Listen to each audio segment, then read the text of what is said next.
Waktu itu saya cuma seminggu sekali karena guru ekskul. Gaji waktu itu 1 bulan adalah 100.000. 2012 saya dinaiki gaji mas, naik 25.000, 125.000 per bulan, tetap per bulan. Admin saya 1 juta. Nah itu BPGP sudah beli ke kami sampai hari ini 2.500 tote bag sama sablonnya juga. Kemudian keuntungannya kemana? Kami dan guru-guru dan yayasan kami tidak punya musola karena menunggu bantuan dari pemerintah itu sangat susah. Akhirnya keuntungan jual kain hampir sekitar 150 juta itu kami bangun untuk musola. Tapi musola itu hasilnya siapa? Hasilnya anak-anak melalui apa? Unit usahanya Unique EM dan tidak dibantu pemerintah sama sekali. Itu yang perlu digarisbawahi.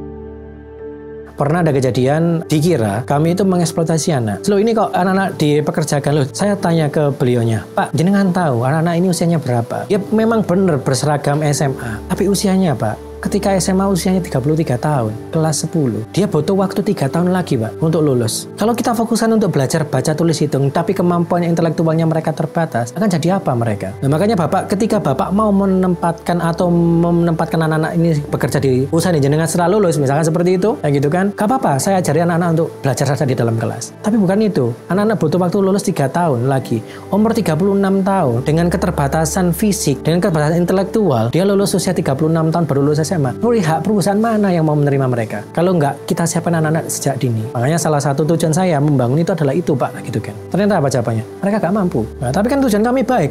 Kami tidak mengeksploitasi anak-anak. Kami mengerjakannya di luar jam sekolahnya anak-anak. Ketika itu jam sekolah, itu maksudnya jam vokasi. Ada 2 keuntungan. Anak-anak praktek langsung, itu kan jam pelajaran vokasi, tapi praktek langsung mengerjakan produknya orang. Selain praktek langsung, mereka juga dapat fee dari itu, dari apa yang dikerjakan. Nah, untuk saat ini kami mengerjakan juga kaos tie-dye, itu per bulannya permintaannya 1.000 kain.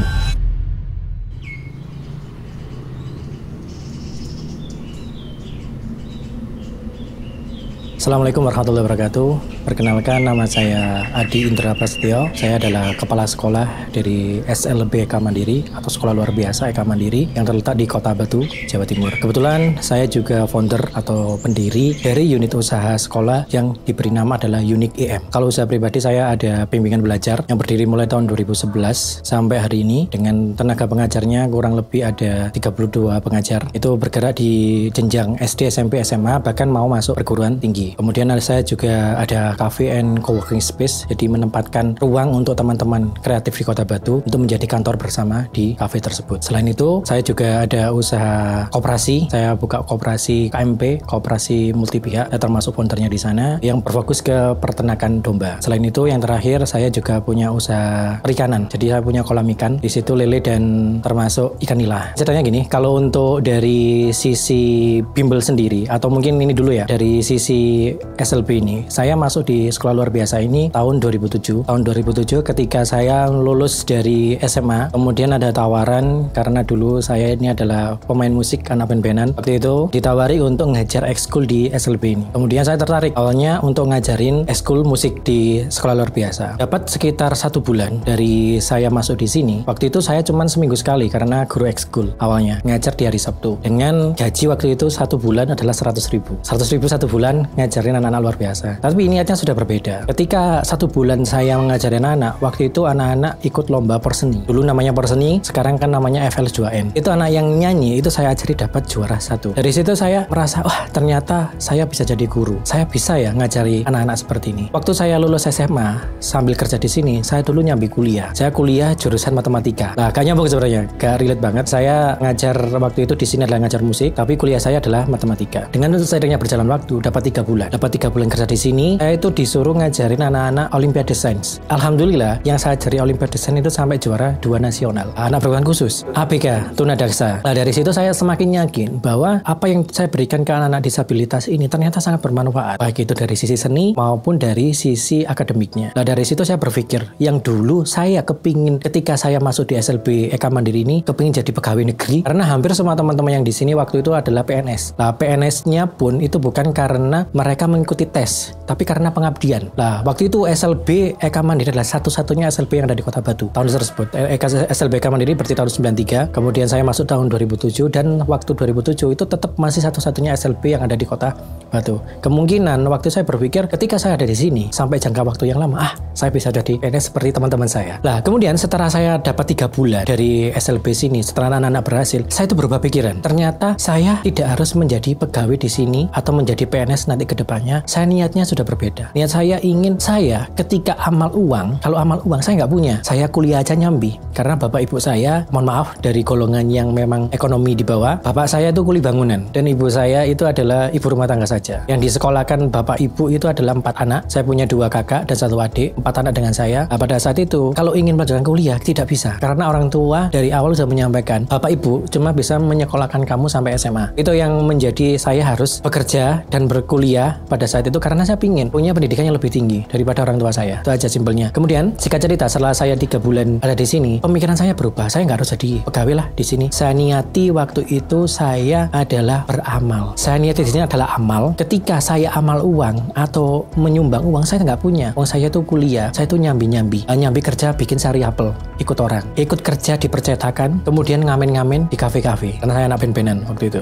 Atau tidak, karena bapak ibu kan nggak punya, nggak bisa ngeleskan. Jadi belajar dari teman-teman, yang pernah kan punya teman yang ngamen di jalan itu, saya diajarin main gitar. Akhirnya dari situ saya berpikir, saya tidak akan target menjadi pegawai lah di sini. Saya niati saya ibadah di sini. Ketika saya amal uang saya nggak punya, amal saya ya mungkin ilmu yang sedikit ini ketika saya berikan ke anak-anak disabilitas ternyata lebih bermanfaat daripada saya berikan di luar sana. Saya berpikirnya cuma itu aja waktu itu. Dan saya niatin sampai akhirnya 3 bulan itu saya ditawari oleh kepala sekolahnya. Dulu kan kerjanya seminggu sekali, hari Sabtu aja ngajar ekskul. Terus ditawari, Pak Adi mau nggak di sini kerja setiap hari? Hari apa Bu? Hari Senin sampai hari Sabtu. Waktu itu belum ada full day zaman 2007 itu. Kemudian saya berpikir, yes Bu, saya mau. Tapi gajinya tetap Pak Adi ya 100.000 1 bulan. Kalau dulu 4 kali pertemuan gajinya 100.000. Sekarang 1 bulan Senin sampai Sabtu gajinya 100.000 waktu itu. Tapi tetap saya ambil karena niat saya sudah berbeda. Niat saya di sini adalah tadi akan memberikan sedikit ilmu saya yang mungkin lebih bermanfaat saya berikan ke anak-anak disabilitas. Karena gini, ketika saya mau beramal uang tadi Mas, kan saya nggak punya. Saya itu kerja ikut sari apel. Kuliah saya kan jamnya bisa diatur. Kuliah kelas jauh kan waktu itu Mas. Jadi saya bisa ngerjakan sari apel, jadi buruh sari apel itu, bikin sari apel, mulai ngepak sampai ngirim juga. Itu di luar jam sekolah. Mungkin kebanyakan orang yang berpikir seperti itu. Tapi kan saya punya pemikiran yang lain. Pemikiran saya itu kepingin bisa kuliah. Ketika saya bisa kuliah, arahnya kemana? Yang pasti saya dapat pekerjaan adalah menjadi seorang guru. Nah, ketika kita menjadi seorang guru dan kita sudah dapat pekerjaan, meskipun gajinya berapa, itu sudah ambil resiko. Karena sudah saya senang untuk mengajar. Karena keberhasilan tadi. Sebenarnya punyanya ada di keberhasilan tadi. Ketika saya berhasil ngajari, anak disabilitas,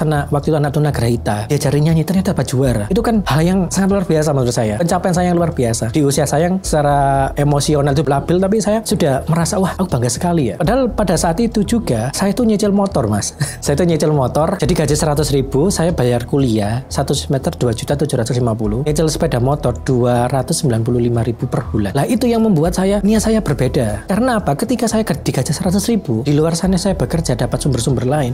Saya bisa kok. Kalau dihitung secara matematis gak akan ketemu hitungan itu. Ketika income saya di sini cuma 100.000, tapi pengeluaran saya 295 sama 2.750. Itu belum bensin, belum makan dan lain-lain. Tapi kok itu bisa? Yaitu kuasa Allah. Itu yang membuat saya, kamu ada di sini aja. Itu yang membuat saya di sini sampai hari ini. Dan saya mengalaminya. Dan itu real. Dan sampai akhirnya saya itu selain waktu itu sari apel, ikut sari apel, terus loper koran. Tahu loper koran Mas? Jadi ngirim-ngirim koran pagi hari sama ngojekin anak SD. Jadi ada tetangga yang anaknya sekolahnya agak jauh, bapak ibunya gak bisa nganter, saya yang ngojek, yang nganterkan. Itu untuk pemasukan saya. Jadi saya bisa bayar kuliah, bisa nyicil motor. Waktu itu sampai seperti itu. Nah, istirahat itu saya di sela-sela. Bahkan ketika orderan sari apel itu banyak dan fotokopi itu juga banyak, kan dipercetakan itu dan fotokopi juga. Saya biasanya sampai jam 2, jam 3 pagi. Besok sudah kerja lagi. Itu hampir sampai 3 tahun. Sampai 3 tahun hidup saya seperti itu. Tapi apakah saya capek? Jelas kalau misalkan secara kondisi fisik saya capek. Tapi secara keinginan besar, saya mempunyai keinginan besar. Apakah saya tidak akan hidup lebih baik dari keluarga saya? Dalam artian mbak saya, duanya ini tidak bisa kuliah. Adik saya waktu itu setelah itu lulus, adik saya lulus SMK, dia tidak bisa kuliah karena nggak punya uang untuk mengkuliahkan. Tapi saya bisa kuliah dengan cara saya sendiri itu tadi. Itu aja, simpel aja, pengen kuliah dan pengen ngajar itu aja. Akhirnya saya itu 2009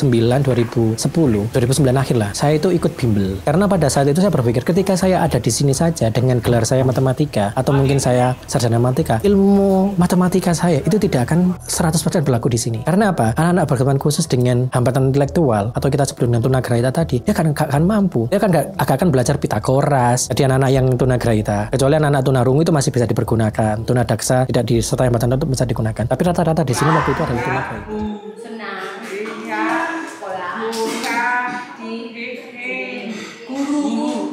Untuk adaptasi dengan anak-anak. Jadi pembelajarannya kan anak-anak di sini tidak dikejar untuk akademiknya, tapi bagaimana anak-anak di sini untuk kemandiriannya dulu, mengerti regulasinya dirinya sendiri sendiri.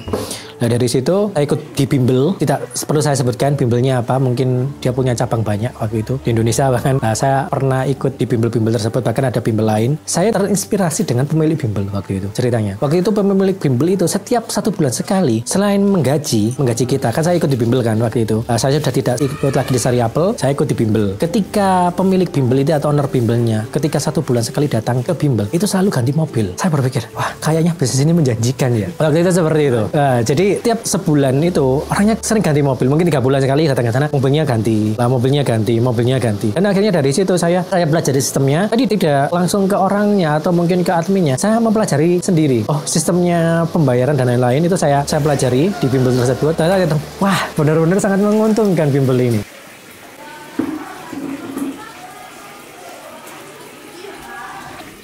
Akhirnya 2011 bulan 11 tepatnya saya akhirnya membangun bimbel sendiri mas. Dulu selain saya ikut bimbel, saya kan ikut mengerjakan atau ngelesi ke rumah-rumah. Itu keliling ke rumah-rumah mas, keliling ke rumah privat gitu. Setelah saya bikin bimbel lah, anak-anak yang privat tadi itu saya nggak mau privat lagi. Kalau mau ketemu saya datang ke bimbel saya. Jadi 2011 saya yang nabung tadi itu mas kan, saya tabung. Saya akhirnya sewa tempat itu tak buat untuk bangun bimbel. Nekat karena bisnis kalau nggak dimulai dengan nekat. Tapi meskipun nekat kan punya modal. Artinya modal ini tidak hanya modal finansial, tapi juga modal SDM tadi, itu harus dipikirkan. Saya sudah punya gambarannya bimbel ini. Sebelum mendirikan bimbel, selain saya belajar dari bimbel yang saya ikuti, saya tuh keliling ke Batu mas, ke bimbel-bimbel di Batu, pura-pura waktu itu mau ngeleskan adik saya. Lah dari bimbel A, oh ini, bimbel B, bimbel C, bimbel D. Lah jadi dari saya belajar dari beberapa bimbel tadi, saya pelajari, oh bimbel A punya kelemahan, bimbel C punya kelemahan, bimbel D dan lain-lain itu punya kelemahan. Ini saya rangkum, saya jadikan keunggulan di bimbel saya. Ini saya merekrut, memberanikan diri ya mas ya, bukan hanya modal dengkul dan lain-lain, tapi benar-benar memberanikan diri. Saya punya sistem, saya bangun sistemnya tadi, saya pelajari dari beberapa bimbel itu, saya langsung merekrut karyawan 3, 1 admin dan 2 pembantu pengajar. Nah yang saya ambil adalah bahasa Inggris sama IPA. Karena saya adalah matematika. Awalnya ketika saya buka bimbel, sudah mulai berjalan buka kantornya, saya tuh jadi ragu apakah saya bisa mengalahkan bimbel-bimbel yang lain pada saat itu. Akhirnya saya berubah haluan. Rencananya itu adalah bimbel pelajaran semua, kayak matematika, IPA, bahasa Inggris. Ternyata saya ubah, dapat 1 bulan berarti saya ubah. Saya fokuskan ke pelajaran bahasa Inggris saja. Saya bikin bimbel bahasa Inggris khusus conversation. Jadi khusus conversation dengan biaya sangat murah menggila. Waktu itu promosinya adalah dengan biaya 599.000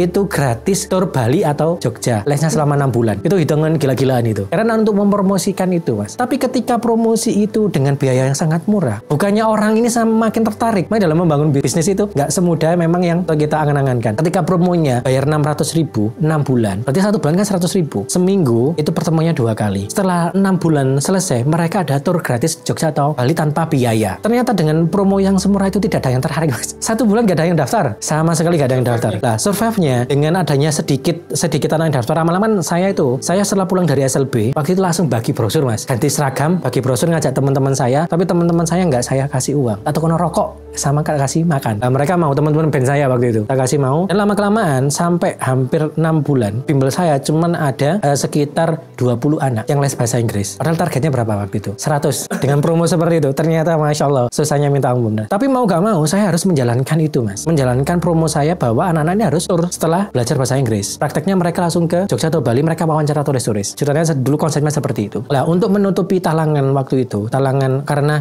targetnya nggak terpenuhi, saya akhirnya mencari bis kecil mas, bis yang ngisi 32-an. Kan ada seat 10 kosong kan, adanya 20. Itu saya jual ke anak-anak kecil, orang tuanya. Jadi orang tuanya ikut tapi berbayar, sehingga itu membantu kos untuk pembiayaan turnya ke sana. Dan setelah pulang dari tur, tapi kan terbukti bahwa benar-benar bimbel ini memang menjanjikan tur. Setelah itu mas, setelah dapat dapat 6 bulan anak-anak setelah tur selesai, saya akhirnya mendirikan bimbel lagi. Nah, bimbel tetap berjalan kan maksudnya, tapi orang tua saya tidak mendukung. Tidak menguntungkan, tidak menjanjikan ini, kamu nanti malah rugi gini. Tapi saya punya keyakinan, ketika kita sudah menjalankan usaha, tapi kalau kita putus di tengah pada saat itu saya selesaikan di situ, sudah wassalam, selesai artinya. Tapi kalau saya maju ada dokumen, apakah saya nanti akan berhasil? Yang kedua, apakah saya akan bangkrut? Itu. Tapi saya ngambil ingin meneruskan saja. Ketika meneruskan, saya kan dulu punya alat-alat band mas ya. Dari ngamen dulu tak kumpulkan, saya punya gitar, drum dan lain-lain. Itu saya taruh di sana, di bimbel saya. Anak-anak yang les tadi, itu saya fasilitasi boleh main alat musik sambil nunggu jam masuk atau dijemput orang tua. Tapi nggak saya ajari. Ternyata orang tua datang, mas katanya anak saya ada alat musiknya, kenapa nggak buka les musik sekalian? Loh, ada yang minat bu? Anak saya minat. Akhirnya saya buka les musik juga mas. Saya cari sendiri. Uang masuk semua ke saya. Kemudian ada yang tanya, mas ini lesnya kok bahasa Inggris saja sih? Gak ada IPA, gak ada matematika, mas anak-anak saya juga butuh itu. Itu yang saya cari. Lah, akhirnya saya bukalah itu. Yang dulu namanya bimbel saya adalah Super Smart English Center. Akhirnya bergantilah 6 bulan setelah tur itu ganti Super Smart Study Center. Akhirnya semua pelajaran ada di sana. Lah, garis bawahnya singkat ceritanya, dari bimbel itu mas, akhirnya dari bimbel itu yang bisa membesarkan saya. Promonya dari mana? Saya gak pernah promosi mas. Saya gak pernah promosi. Jadi anak-anak yang les di saya waktu itu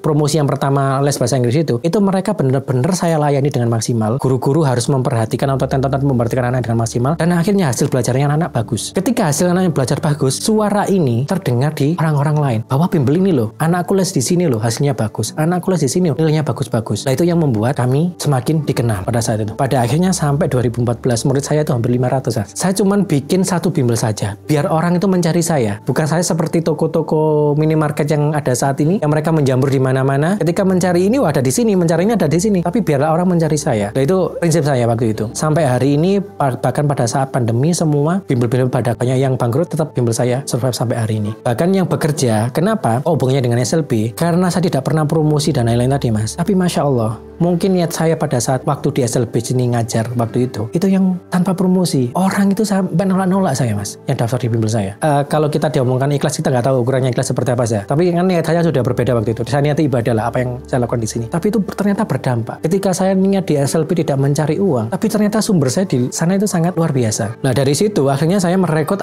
beberapa anak-anak SLB untuk kerja di saya. Adanya ada tukang bersih-bersih sama jaga parkiran. Itu alumni dari SLB ini. Nah, itu salah satu balas jasa saya untuk anak-anak. Dan sampai hari ini pun saya ada di SLBK Mandiri. Dan singkat cerita, akhirnya pada produk-produk yang ada di ini, itu adalah tujuan saya berikutnya. Ketika saya sudah berjalan dengan kekuatan finansial saya, dengan bimbel saya sudah berjalan, akhirnya saya punya uang. Dulu digaji 100.000, admin saya waktu saya buka sudah gaji 1 juta mas. Saya baru naik gaji 2012. Alhamdulillah, 2012 saya dinaiki gaji mas. Naik 25.000, 125.000 per bulan, tetap per bulan. Admin saya 1 juta di bimbel. Tapi itu tidak mengecilkan niat saya. Memang niat saya bukan mencari uang dari sini. Akhirnya 2016 berjalan waktu, 2014-2016 itu mas, saya itu punya cita-cita. Ketika saya berpikir anak-anak disabilitas ini, ketika lulus sekolah dia mau kemana? Gak semua orang itu mau menerima anak-anak untuk bekerja. Nah, makanya saya berpikir apakah sekolah bisa membuka unit usaha? Saya berpikir sekolah swasta. Sekolah swasta ini bebas. Selama uang yang digunakan untuk permodalan bukan uangnya dari uang bos atau uang pemerintah atau bantuan-bantuan dari pemerintah lainnya. Ini akhirnya saya membangun unit usaha ini yang niat tujuan akhirnya itu bagaimana anak-anak nanti setelah lulus mereka kembali ke sekolah dengan status yang berbeda. Dia akan kembali ke sekolah dengan status adalah bekerja di unit usahanya sekolah. Karena apa? Anak-anak harus ketika dia bekerja di tempat lain, orang-orang yang punya tempat usaha ini harus mengerti anak-anak. Ketika yang menerima anak-anak ini adalah orang-orang yang mindsetnya hanya komersil saja, dia akan menerima anak-anak. Lebih baik menerima anak-anak yang sudah siap semua. Karena anak SMK banyak, anak SMA yang lulus banyak. Kalau anak-anak kita kan perlu didampingi. Makanya tujuan saya akhirnya 2016 saya bangun dengan nama unit usaha adalah Unique EM. Unique itu artinya unik, EM itu Eka Mandiri. Unik ini apa? Unik tadi adalah keunikan anak-anak yang mengerjakan produk-produk ini. Nah, dulu saya awalnya termasuk bikin produk-produk kayak kain, produk makanan dan lain. Awalnya dulu kan saya, ayo Padi bikin produk makanan. Saya nggak mau produk makanan. Nah, kenapa nggak mau produk makanan ketika dikerjakan di SLB? Karena pada saat itu mindsetnya masyarakat di Kota Batu sendiri, kebanyakan di luar sana orang yang tidak paham tentang anak disabilitas, bahwa anak SLB itu anak yang kotor-kotor, anak yang ngiler-ngiler. Dan ketika kita berproduksi dalam bentuk makanan, apakah ada yang beli? Mungkin berbeli karena kasihan. Karena makanan yang dibuat pasti dianggap menjijikan. Itu orang-orang yang awam melihat tentang anak-anak disabilitas. Makanya saya tidak mau berproduksi ke bentuk makanan. Makanya saya produksi dalam bentuk kriya seperti kain, kerajinan tangan dan lain-lain. Lah ketika kain tersebut dikenal orang-orang, lah makanya yang membantu kami pada saat itu termasuk di bimbel saya dulu, saya pernah mengajukan kredit di Bank Jatim, yaitu KUR waktu itu. Nah, salah satu permodalan saya waktu di bimbel itu salah satunya adalah KUR. Kalau untuk yang di unit usaha sekolah ini, kami dibantu oleh Bank Jatim untuk promosi atau pemasaran produknya. Nah, jadi waktu itu kami produksi bentuk kain ini Mas, kriya dan lain-lain ini, keterampilan kami tunjukkan ketika produknya ini harus bagus. Sebenarnya anak SLB yang ngerjakan harus bagus, bahannya harus bagus. Nah, makanya bingung waktu itu pemasarannya kemana. Waktu ada kepala Bank Jatim ke sini, Bu, saya punya produk anak disabilitas ini bagus loh Bu. Mana lihat Mas Adi? Oh ini saya ajak lihat ini. Hanya kapan produksinya? Nah, beliau datang ketika anak-anak produksi. Ternyata beliau, ternyata benar-benar yang ngerjakan adalah anak-anak. Bukan ngambil dari luar dijual di sekolah. Nah, itu yang membuat Bank Jatim percaya ke kami untuk memasarkan produk-produk disabilitas ini. Kalau untuk yang ikut di unit usaha ini sudah ada 4 anak. Udah ada 4 lulusan yang ikut kerja di sini. Dan lainnya anak-anak yang masih usia SMA ini. Kan usia SMA yang sekolah SMA di sini usianya sudah 30, 28. Itu mereka juga membantu. Kami memang siapkan ketika anak belajar. Selain kan di sini Mas ya, pembelajaran di sini hampir kebanyakan di SMP dan SMA itu jamnya vokasional seperti SMK. Hampir 60%, bahkan SMA-nya hampir 70% jamnya untuk keterampilan. Dan anak sudah kita arahkan mulai SMP untuk ngambil satu keterampilan. Ada, kami punya alat asesmen dan kami juga ngasesmen orang tua. Anaknya ini cenderung kemana kegiatannya atau bahkannya cenderung kemana, ya itu yang kita kembangkan di lembaga ini. Ketika mengarahkan anak-anak untuk misalkan pintar batik, itu nanti fokusnya ke batik aja sampai 6 tahun. Nah, termasuk produk batik-batik yang ada di sini itu produknya anak-anak. Nah itu makanya saya berterima kasih ketika Bank Jatim itu adalah perbankan pertama yang mau mempromosikan kami dengan keterbatasannya, dengan produknya seperti ini, mereka benar-benar mensupport kami pada saat itu. Kalau di sini selain kriya tadi ada batik ya, batik ini pun ada macam-macam batiknya Mas. Jadi batik di sini tuh ada batik tulis, batik jemputan, batik ekoprint. Tapi batik ini tidak semua anak-anak di sini bisa batik. Makanya kita bedakan menjadi 3 batikan. Pertama, kalau batik tulis itu hanya bisa dikerjakan oleh anak tunarungu wicara karena secara intelektual tidak ada masalah. Tapi bagaimana dengan anak autis, anak Down syndrome atau anak-anak tunagrahita yang dia kepingin batik? Tetap kami ajarkan batik dengan batik apa? Batik ciprat atau jemputan atau ekoprint yang bentuknya itu abstrak. Jadi tidak harus berpola seperti batik tulis yang dicanting. Kan kalau batik tulis kan kompleks, harus dipola dulu digambar, kemudian dicanting, kemudian pewarnaan dan lain-lain. Tapi kalau batik abstrak kayak batik ciprat atau mungkin batik ekoprint, anak-anak tinggal nata-nata daun sesuai dengan imajinasinya sendiri-sendiri. Artinya apa? Produk-produk anak-anak ini tinggal kita kasih narasinya nanti seperti apa. Oh ini produknya anak tunagrahita.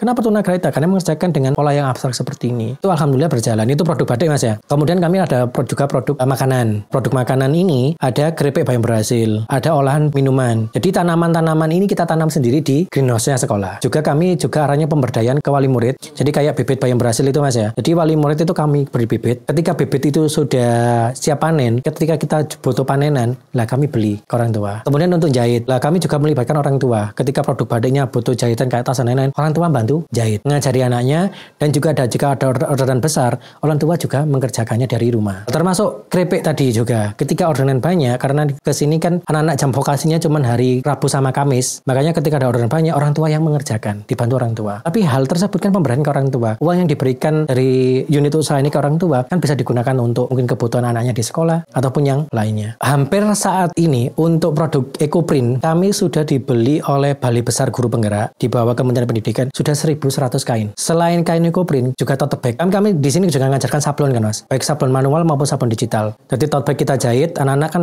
jahitnya kan masih jahit lurus kayak tote bag, kayak dompet. Itu anak-anak bisa. Nah itu BPGB sudah beli ke kami sampai hari ini 2.500 tote bag sama sablonnya juga sebanyak itu. Dan alhamdulillah uang yang diperoleh dari produk itu, lah itu kan produk di sini beli-beli bahan, terus produksi, gaji teman-teman atau anak-anak yang kerja di sini, itu kan tidak menggunakan uang pemerintah. Dulu kan saya modali tadi itu. Kemudian keuntungannya kemana? Kami dan guru-guru dan yayasan, kami tidak punya musola dan kami cita-cita ingin punya musola karena menunggu bantuan dari pemerintah itu sangat susah. Akhirnya keuntungan jual kain hampir sekitar 150 juta itu kami bangun untuk musola. Tapi musola itu hasilnya siapa? Hasilnya anak-anak melalui apa? Unit usahanya UNIKM. Dan tidak dibantu pemerintah sama sekali. Itu yang perlu digarisbawahi. Jadi itu kami coba menunjukkan ke masyarakat di luar sana, ketika anak-anak disabilitas ini diperlakukan, dibina, dan diberi kesempatan yang baik, mereka bisa kok berkarya. Mereka bisa kok setara dengan kita, dengan keterbatasannya tadi. Kebanyakan yang paling laku di sini adalah batik dan keripik bayam. Tapi yang paling menghasilkan itu adalah batik, Mas. Kalau perputaran uang, kalau kayak kemarin itu sampai keuntungannya 160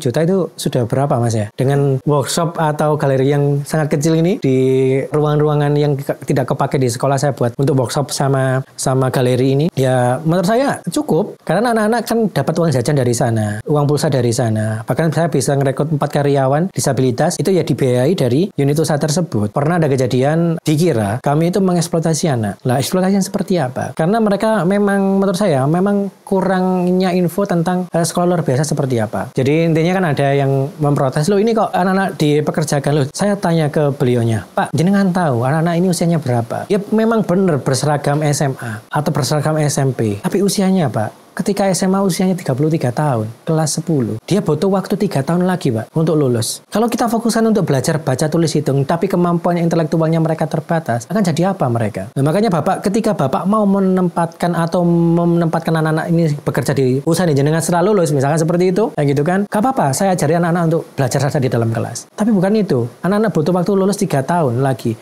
Umur 36 tahun, dengan keterbatasan fisik, dengan keterbatasan intelektual, dia lulus usia 36 tahun baru lulus SMA. Pihak perusahaan mana yang mau menerima mereka? Kalau nggak kita siapkan anak-anak sejak dini. Makanya salah satu tujuan saya membangun itu adalah itu, Pak, gitu kan. Monggo Pak, kalau Bapak mau merekrut anak-anak bekerja, ternyata apa jawabannya? Mereka gak mampu. Nah, tapi kan tujuan kami baik.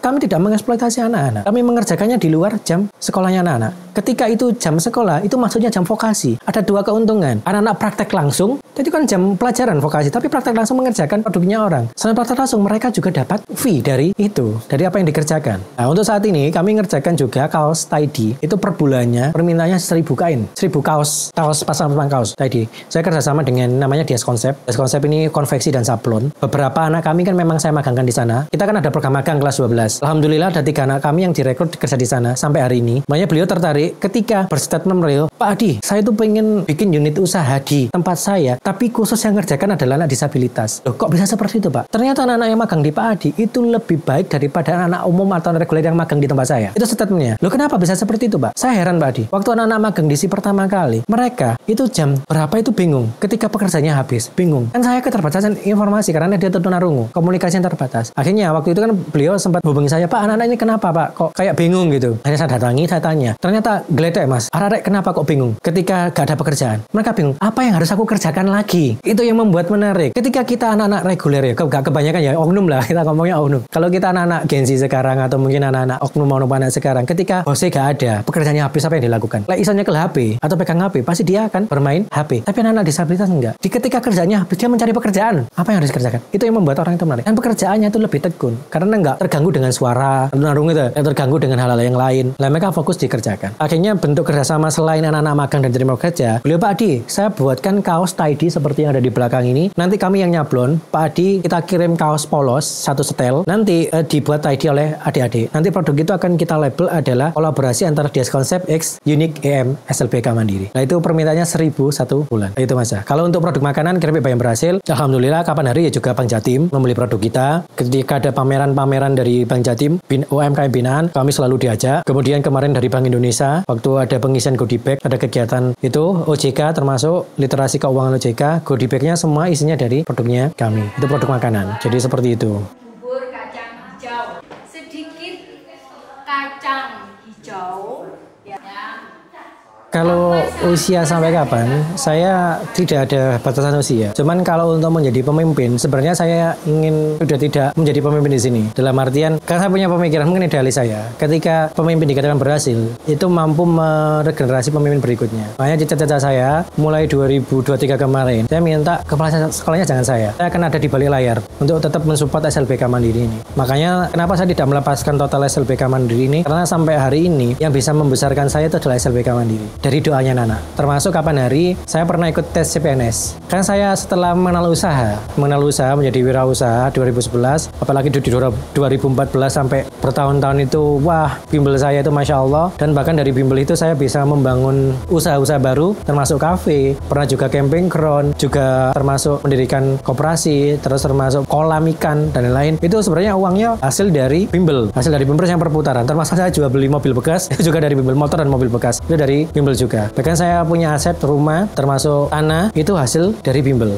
Tapi saya tidak meninggalkan SLB karena apa? Karena itu tadi, usaha saya bisa jalan lancar, keluarga saya bisa bahagia, tidak pernah terjadi apapun di keluarga saya, tidak pernah terjadi sakit aneh-aneh apapun. Itu yang nggak saya pungkiri, itu mungkin yang tidak didapatkan di tempat lain ketika saya bekerja di tempat lain. Yang saya garis bawahi adalah doanya anak-anak. Doa anak-anak ini membawa keberkahan bagi saya di mana saya berada, dimanapun berada saya, baik di usaha saya, di keluarga saya, maupun yang lainnya. Bahkan 2019 kemarin sebelum COVID, saya disuruh keluarga saya ikut tes CPNS. Sebenarnya saya nggak mau ikut tes CPNS. Karena apa? Karena setelah mengenal usaha, akhirnya berpikirnya seperti ini. Uangnya PNS itu berapa sih? Jamnya terikatnya penuh, terus uangnya terbatas, kan gampangnya seperti itu. Kalau dibandingkan orang wirausaha, uangnya kan lebih banyak, waktunya fleksibel dan lain-lain. Nah itu akhirnya, tapi istri, mertua kan juga PNS kan kebetulan. Terus orang tua saya itu, ayo ikut PNS, kamu lulus kuliah. Saya kuliah 2 kali, belum saya ceritakan. Saya lulusan 2 universitas, satu jurusan matematika, pendidikan matematika, satu jurusan pendidikan olahraga. Di situ saya akhirnya 2019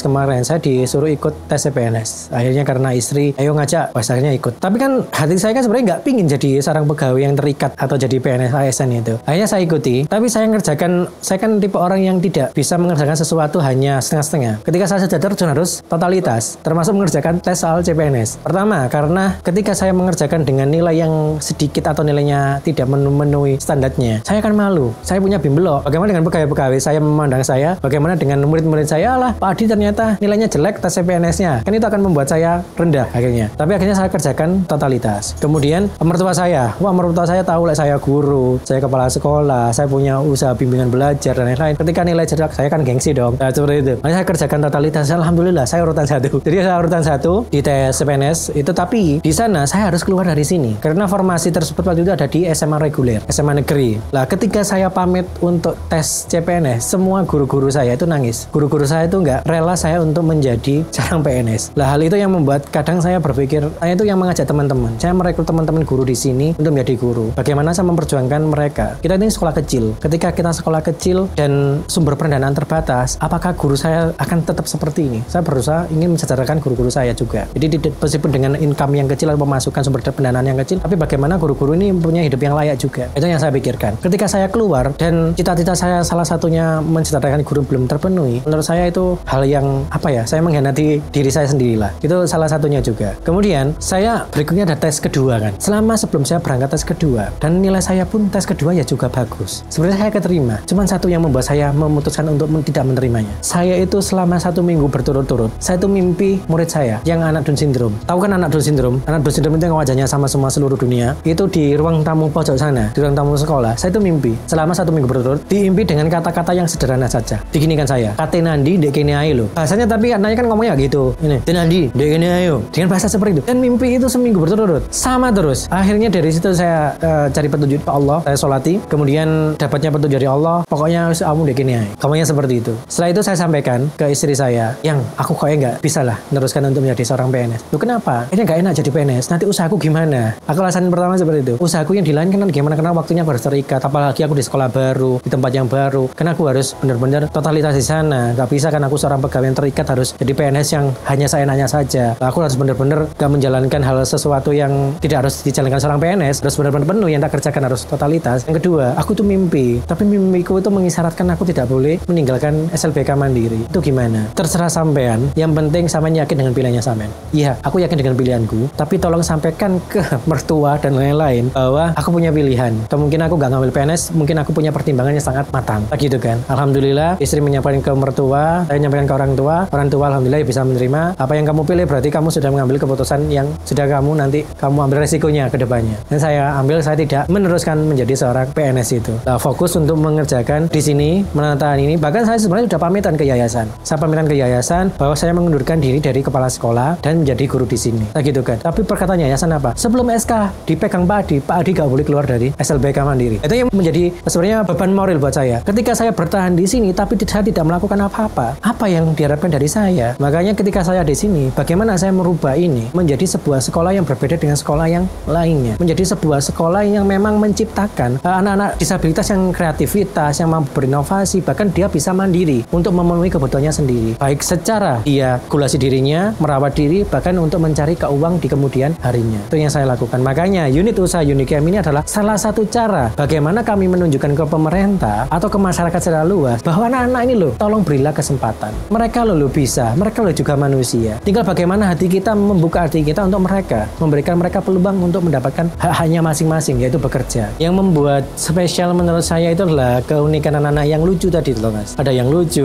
Itu yang membuat mungkin dengan usia, bukan berarti saya yakin narsis Mas ya. Dengan seusia saya 36, hampir 37 tahun, kadang teman-teman saya terlihat tua, tapi tetap saya terlihat muda. Lah karena suasana di sini itu sangat menyenangkan sekali menurut saya. Dengan anak-anak yang unik tadi, dengan tingkah lakunya yang organik tadi, tidak dibuat-buat. Mereka benar-benar anak-anak yang tulus. Ketika membantu apapun mereka tulus. Nah itu yang membuat saya merasa betah di sini, dan saya merasa bisa membandingkan atau membedakan anak ini dengan anak-anak di luar sana atau anak-anak normal lainnya, atau bahkan kemampuan anak-anak yang khusus ini yang tidak dimiliki anak-anak reguler di sana. Contohnya, kami punya anak autis, sudah alumni, barusan lulus kemarin, dia melanjutkan kuliah. Anak autis ini, dia tuh hafal juz 28 sampai 30. Masya Allah, hafal juz 28 dan juz 30, 28, 29, 30. Dia hafal. Saya sendiri tidak hafal. Kecuali surat pendek kan saya hafal. Tapi di juz 28, juz 29, juz 30 tidak ada surat pendek, tapi surat-surat yang panjang. Dia hafal dengan hanya mendengar. Itu yang luar biasa, itu anak autis. Bahkan pernah anak ini bermain keyboard. Saya anggap waktu kenal anak ini, oh gak mungkin kamu bisa belajar alat musik. Yang ngajarin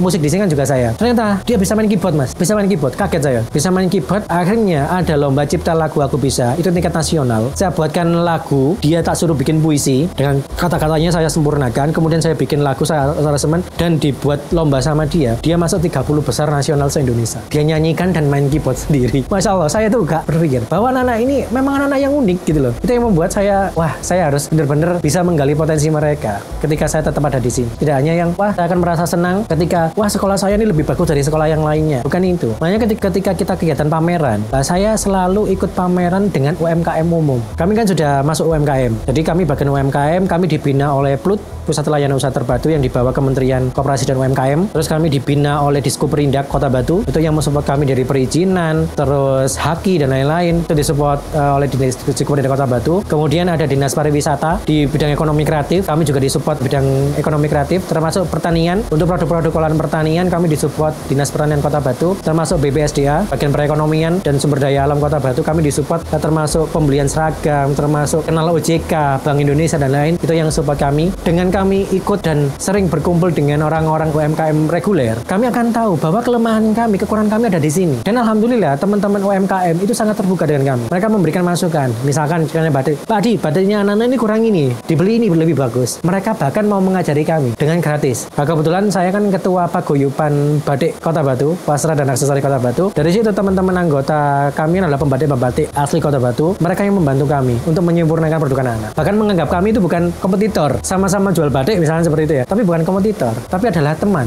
Nah itu yang membuat kami akhirnya banyak belajar dari orang luar. Tapi ketika kami bersama dengan sekolah-sekolah luar biasa, pamerannya tetap sama dengan sekolah-sekolah SLB, kami akan merasa puas. So, produkku masih bagus kok daripada produk ini. Kami nggak mau seperti itu, karena hal-hal seperti ini kan berkembang. Tren-tren seperti ini kan terus berkembang. Kami harus update itu. Update-nya dari mana? Ya dari teman-teman pelaku UMKM tadi.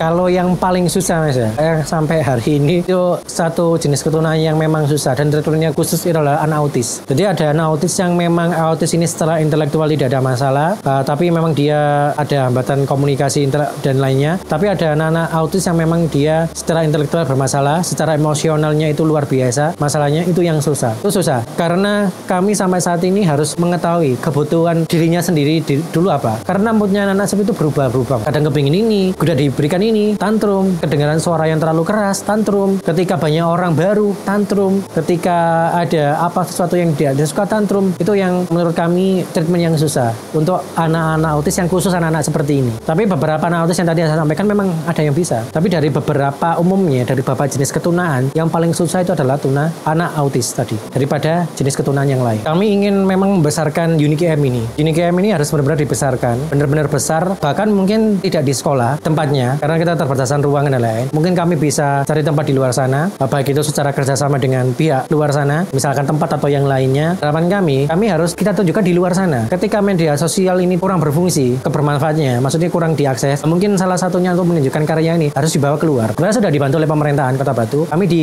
Balai Kota Mongtani, itu masuk di lobinya Mongtani itu ada produk-produk kami dipampang di sana, juga dijual. Terus di galerinya Plut atau galerinya Deskranada Kota Batu, kami juga ada ruang di sana. Tapi untuk tamu-tamu yang lain tidak berkunjung ke kantor dinas atau ke Plut, itu bagaimana untuk mengetahui? Karena secara media sosial itu mungkin kurang. Kemudian secara tempat kami kita terlalu di dalam. Makanya harapan kami ini menjadi besar. Kami butuh ruang yang cukup besar dan bisa diakses semua orang. Dan ketika orang tahu semua, anak-anak bisa lebih menunjukkan kemampuannya bahwa mereka bisa. Sebenarnya sudah kami lakukan di sini, Mas. Beberapa sekolah-sekolah reguler untuk belajar vokasi itu ke sini. Seperti SMP Aliza, SMA Al-Hikmah, SMA 2. Kami kolaborasi. Jadi kolaborasi ada dua nilainya. Pertama, nilai untuk anak kami. Anak kami akan merasa dihargai. Ketika ada teman-teman reguler datang ke sini, mereka belajar, diajari anak disabilitas, mereka akan merasa dihargai. Oh, ternyata aku punya teman di sana dan menghargai aku di luar sana. Dan untuk anak reguler ini, nilainya apa? Mereka akan lebih termotivasi bahwa anak-anak dengan keterbatasan, baik intelektual, fisik, maupun yang lainnya, mereka itu mampu berkarya, mereka bersemangat bersekolah. Kita yang diberi sesuatu yang normal ini, kenapa anak-anak sekolah ini malas-malesan? Tinggal belajar aja. Nah, itu sudah kami lakukan. Tapi ketika kami di luar, dan ini semakin besar, permintaan pasar semakin besar, saya bisa merekrut alumni-alumni lainnya. Tidak hanya dari SLBK Mandiri, tapi anak-anak disabilitas seluruh Kota Batu yang mereka bingung mencari pekerjaan, bisa kita rekrut di Unique EM ini. Itu jangka panjangnya seperti itu, Mas. Rencana ke depannya. Kami berharap anak-anak dimanapun teman-teman kita berada, orang-orang yang reguler ini, baik di Kota Batu maupun di luar Kota Batu, ketika melihat anak-anak disabilitas, baik itu tetangga kita, saudara kita, berilah mereka ruang, berilah mereka kesempatan untuk belajar, dan arahkan mereka ke arah yang benar. Jangan hanya dibully, jangan hanya menjadi sebuah bahan candaan, tapi benar-benar mereka dibina. Karena mereka seperti apapun, mereka juga punya masa depan. Mereka juga seperti kita, punya hak hidup, dan mereka harus setara. Terima kasih, saya Adi Indra Prasetyo, saya Kepala Sekolah SLBK Mandiri Batu, mengucapkan terima kasih. Semoga apa yang saya sampaikan tadi bisa memotivasi teman-teman di luar sana. Wassalamualaikum warahmatullahi wabarakatuh.